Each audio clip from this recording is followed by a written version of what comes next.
नमस्कार, आपण पाहत आहात टीसी न्यूज मराठी. मी आहे आपल्या संगती दिव्या.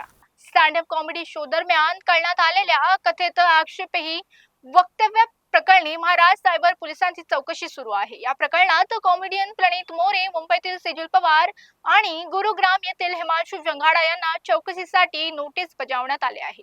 16 जून रोजी चौकशीसाठी हजर राहण्याचे निर्देश देण्यात आले होते. मात्र या प्रकरणी प्रणित मोरे आणि सेजल पवार या त्या दिवशी तपास अधिकाऱ्यांसमोर नाही राहणार याची माहिती समोर आली आहे. दोघांनीही तपासात सहकार्य करण्याची तयारी दर्शवत 17 जून रोजी आपले जबाब नोंदवण्यास सहमती दिली. त्यामुळे त्यांचे जबाब बुधवारी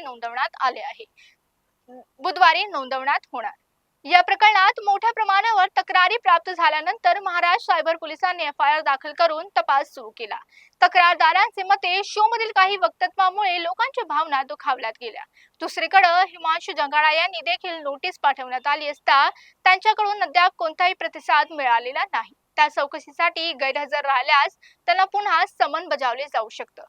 सायबर पोलिसांकडून प्रणित मोरे यांच्या विविध सोशल मीडिया प्लॅटफॉर्मवरील कंटेंट ही तपासणी सुरू आहे. अशा प्रकारे कायद्याचे उल्लंघन झाले का याचा शोध घेतला जात आहे. थांबूया येथेच. पाहत रहा प्रत्येक देशाच्या आणि राज्याच्या घडामोडीसाठी टीसी न्यूज मराठी.